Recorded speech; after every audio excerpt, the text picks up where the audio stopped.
The cost of war. This Memorial Day, hear from local veterans on what they think the best way is to honor those who lost their lives. Plus, a child shot on the east side. What police are telling us about the incident. That's all coming up on News 3 Now at 6. Good evening and welcome to News 3 Now at 6 on this Memorial Day. I'm Jalen Banks. Both Sarah and Eric are out this evening. We want to start our newscast by thanking those who have served and made the ultimate sacrifice. And here are some resources for our veterans. If you need help, the Veterans Crisis Line offers free support 24/7. Just dial 988, then press 1. You can also text 838-255 or chat online confidentially at theveteranscrisisline.net. Now to some developing news. A child is in the hospital after a shooting on the east side. Just before 10 o'clock this morning, officers responded to an apartment near Milky Way and Milwaukee Street. Police found a 6-year-old with a gunshot wound, and first responders took her to the hospital. Police say they believe this is an isolated incident. It happened right by the Harmony Apartments, which has been plagued with issues, including gun violence for years. The shooting remains under investigation. And now let's head on over to weather. Alex joins us here with a live check of your first one forecast. Alex, what do you have for us?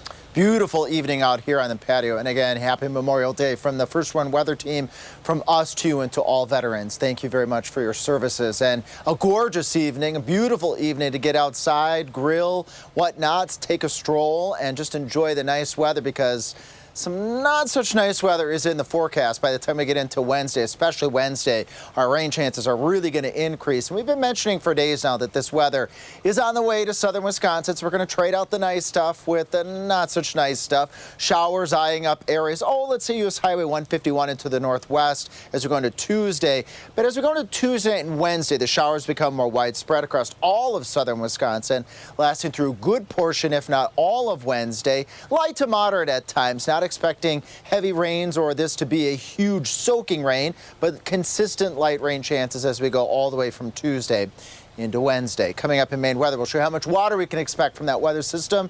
But let's enjoy some of the nice stuff. We got 66 in Madison, 70 in the Dells, 68 in Janesville, 66 to 68 to 69 across Dane County. And the clouds will be on the increase as temperatures stay mild in the 50s. But it's those clouds that will give rise to those rain showers again. And how much water you can expect, I'll let you know coming up in a few minutes. All right, sounds good, Alex. We'll see you in just a bit. Tomorrow, about 1,000 Merida nurses will go on strike. It comes after the hospital and SEIU failed to reach an agreement in their latest round of negotiations. Merida's Vice President of Human Resources told News 3 Now SEIU canceled a bargaining session scheduled for today, something the union denies. Nurses say the hospital's offers ignore their concerns about staffing, workplace safety, and burnout.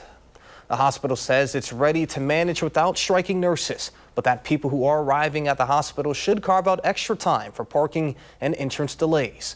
The next day, the two parties will meet to negotiate is May 29th. Ahead of the strike, SEIU will host a press conference alongside state Democrats. We'll have coverage of the strike and continuing negotiations right here on News 3 Now. You can receive updates directly to your phone with the free Channel 3000 mobile app. This week, the trial of the man accused of killing and dismembering 19-year-old Sade Robinson begins.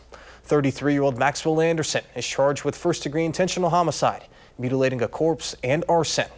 Anderson's accused of killing Robinson in April of last year, then scattering her remains throughout Milwaukee County.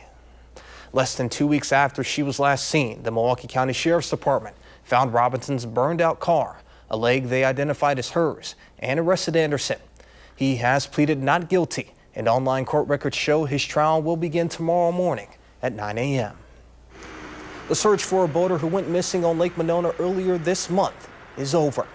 Crews recovered a body from the lake on Friday and confirmed it belonged to the missing man on Sunday. It followed a week-long search that began when a sailboat with 4 people on board flipped over. One person made it to shore on the overturned vessel. The 3 others stayed with the kayak that had been tied to the boat. One man who didn't have on a life jacket went missing, while the other 2 were rescued. The Dane County Sheriff's Office hasn't revealed the man's identity just yet. On this Memorial Day, the Madison Veterans Council wants to make sure no veteran got left behind at its annual ceremony at the Forest Hill Cemetery. That's why it chose to include the more than 200 veterans from Madison and Dane County that passed away since last Memorial Day in its tribute. At the ceremony, the VFW 1318 Volunteer Band played a song that originally honored the Tuskegee Airmen when they received the Congressional Gold Medal. In addition to honoring veterans who lost their lives, those who served and are still with us say today should serve as a reminder for all Americans about the reality of warfare. Well, I guess hopefully what you see is this represents the cost of war, all the lives that are lost, just because somebody thinks we need a war. Phil isn't the only veteran who's calling for an end to violence. This afternoon, Veterans for Peace hosted a rally and community gathering at the Masonic Center in downtown Madison. Our Merrill Hubbard brings us there to show us how those who advocate for peace commemorate this holiday. For many in Madison and across the country, Memorial Day has become a day off, a chance to relax and enjoy the long weekend. But buried beneath the surface lies a solemn purpose, one that's not lost on Will Williams. It's really a sad day for me because I think of all the vets that lost their lives. Will is 82 years old and a Vietnam War veteran. During his service, he was an infantry soldier. There was no reason, for people to die, as many people that have died throughout history. He says when he returned home, he felt uneasy about his part in the war. So promoting peace became his purpose. A lot of people thank me for my time, I'd rather that you go to some group, speak of peace, instead of thanking me for my service, because I'm not proud of it. Will's message rings true with Veterans for Peace, a nonprofit that advocates for alternatives to war. There's a human cost of war, which affects families everywhere. John Fornell is an associate member of Veterans for Peace, and he's one of the organizers of this year's gathering. Memorial Day was an opportunity for us to say, no to war. We honor people who died, and the fact is we should have no more wars. We should have no more victims. For John and Will, this holiday isn't just a long weekend.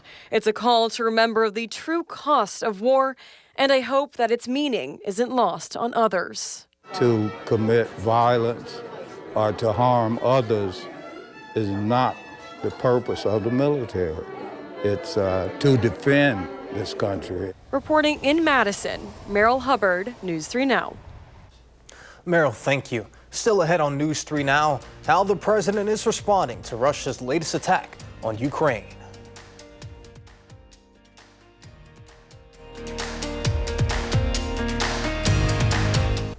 Thank you for staying with us. A 53-year-old man is in police custody after allegedly ramming into a crowd of soccer fans in Liverpool earlier today. Fans were celebrating the city's soccer team's Premier League championship when a gray minivan plowed into the crowd. 27 people are in the hospital, but there haven't been any reports of deaths. Police believe the man acted alone and that this is not an act of terrorism. U.S. officials are urging Hamas to accept a deal with Israel. The proposal would secure the release of half the living hostages and half of those who died in exchange for a temporary ceasefire. The news follows an Israeli airstrike earlier today on a school housing displaced people. It killed at least 20 people and injured dozens. All of this as Israel prepares for what it calls an unprecedented attack on Gaza. Back in the U.S., President Trump commemorated Memorial Day at the Arlington National Cemetery. The president is also calling on Russia to do more to save lives in Ukraine after a massive attack on Ukraine. Erica Brown reports from the White House.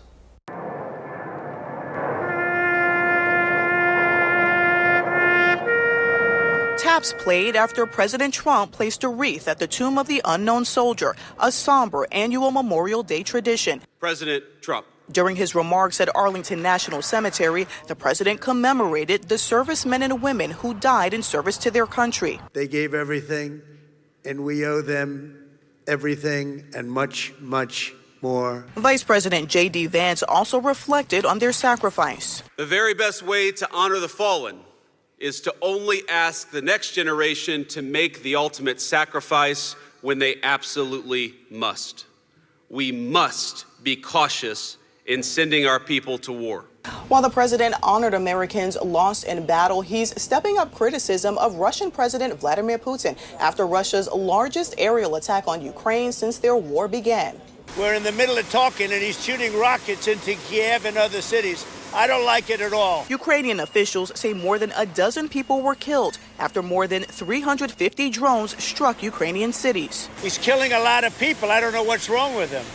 What the hell happened to him, right? The Kremlin responded to Trump's comments, saying there is a, quote, emotional overload of everyone involved. Erica Brown, CBS News, the White House.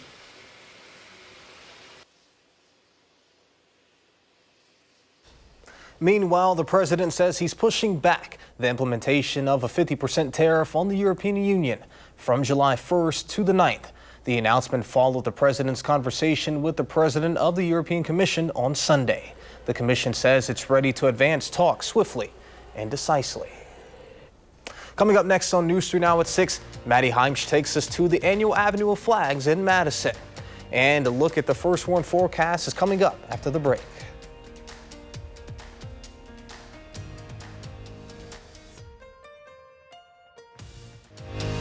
You're watching News 3 Now at 6. Welcome back. We are continuing to honor those who have served and made the ultimate sacrifice as we celebrate Memorial Day. And each family has a different story of service. And Maddie Heimsch brings us one of those stories. Today we continue to honor those left behind who have also paid their own personal price for us and our nation. At every Memorial Day ceremony in Madison and beyond, you'll find dozens or even hundreds, like Daryl. He was pretty special to me. Doing just as the day is intended. I'm here visiting with my father-in-law. But no matter how many spend the day remembering loved ones who served, each one can tell a different story. He served in World War II in the Army Air Corps, flew planes, and spent 3.5 years in Europe. Like Daryl, who remembers his father-in-law for his service during and beyond deployment. He would come out here and put flags on all the graves of all the veterans. That was one of his things he did every year. He was always proud to do that. That was one of the things he loved to do. This year, he tells me the visit to his wife's father is special. It's the first one she hasn't been by his side. She's only been gone 3 weeks, so I wanted to be here today for that, too. As Daryl remembers his wife of 52 years alongside her father, he takes pride in their children's service as well. The burden of war is not borne by our service members alone, but also by their spouses, children, parents, and friends. Daryl and his wife's oldest son served in the Gulf War. Their daughter served in the Army. My youngest son now is active duty Air Force. He's got 25 years in almost. So just like his father-in-law, I'm a proud dad, you bet. Reporting in Madison, Maddie Heimsch, News 3 Now. Maddie, thank you. In Monona, today was the 68th year the city held its annual Memorial Day Parade. Parade goers started at Monona Grove High School and ended the celebration at Senate Middle School.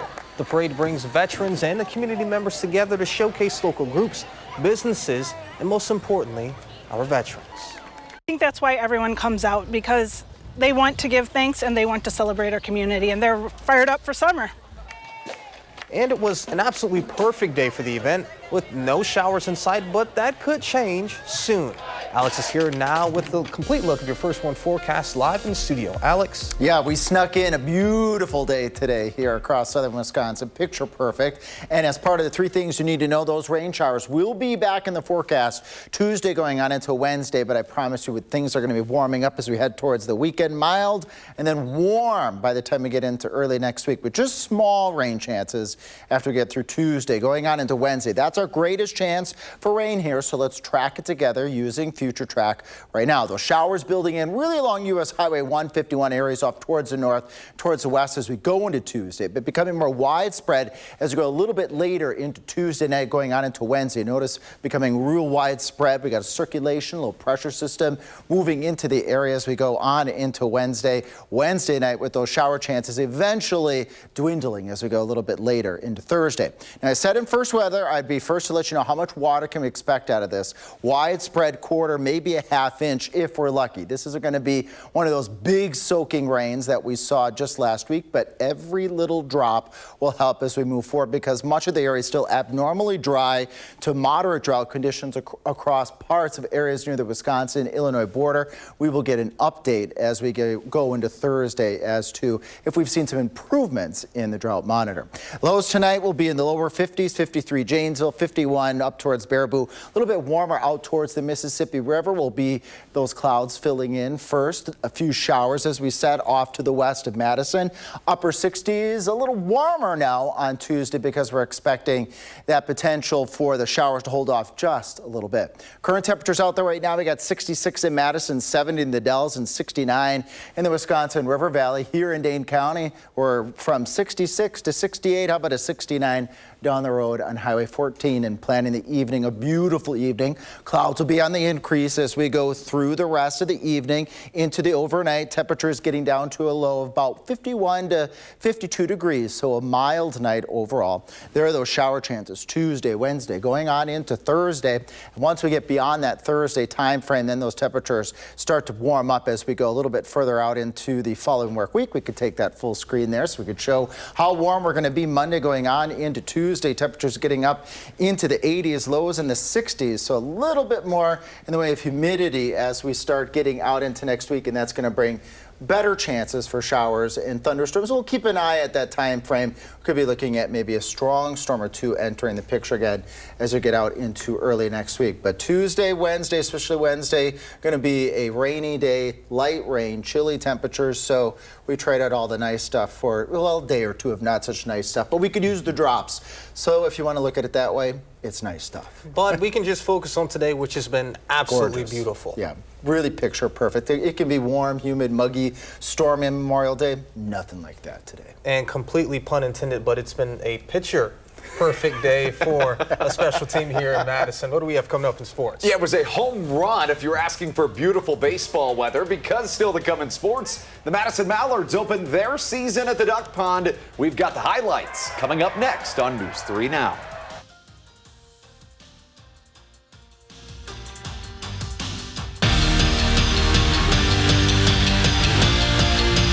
Quack, quack, baseball is back in Madison. The Mallards opened their 25th season in action this afternoon, and if this year is anything like last, we can expect the Mallards to be mighty good. As for today, it took some time, but eventually they got the swing of things in the fourth inning as MJ Sweeney swats a line drive past a diving dock spider, and the first Mallards hit of the season comes in the fourth inning and at a crucial time, because later in the frame, with the bases loaded, Fond du Lac would issue back-to-back walks, giving the Mallards 2 free passes and 2 free runs in a lead that you just don't see in that way very often. Last check, that score still holds. 7th inning, Mallards leading 2-1.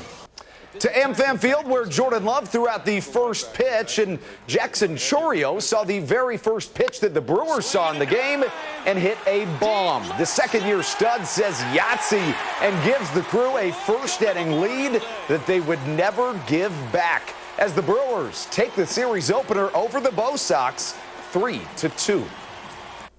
Well, Packer fans got to see their brand new first-round wide receiver in person wearing the green and gold for the first time ever this past week, even if it wasn't in a Packers jersey. Matthew Golden, the speedster out of Texas, joined Jordan Love at the 25th annual Green Bay charity softball game, and Golden says it was a no-brainer to make the trip and attend.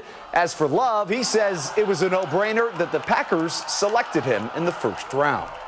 You know, it's a blessing, you know, just to be able to be around people that care about you and, you know, can see you. So, For me, it's just being able to show my face and, you know, show that I love being here. You know, I'm ready to put my best foot forward and go out there and play ball. I'm excited to see just his potential on the football field, but just the start we've had, doing routes on air and things like that.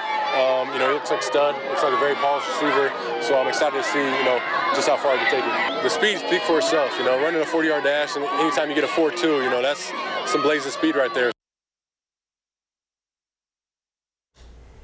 On Jordan Love real quick, could he have not have thrown out the first pitch just a little bit harder? I think he probably could have, but on the flip side of that, I don't know if you caught that home run he just hit there. I mean, he was hitting some real. So he's had an up and down week on the baseball field. So fair enough. We'll give him his loves. If you're hitting dingers like that, though, who am I to judge? It's true, but the pitch it could have been a little bit just better. a smidge. Alex, a quick check before we head on out. Quick check. Rain showers are going to be building in. Best chance of those rain showers are going to be Wednesday. Want to tune in tonight at 10. I'll have the very latest future track and the very latest projection on how much water we can expect with that weather system. It's looking light at this point in time, but again, we can't be picky. We need all of those raindrops. We still have drought conditions across a good part of the area. All right, well, sounds good. Thank you, Alex, and thank you, Andrew, and thank you all for joining us. Later on News 3 Now at 10, more local Memorial Day coverage. We'll see you then.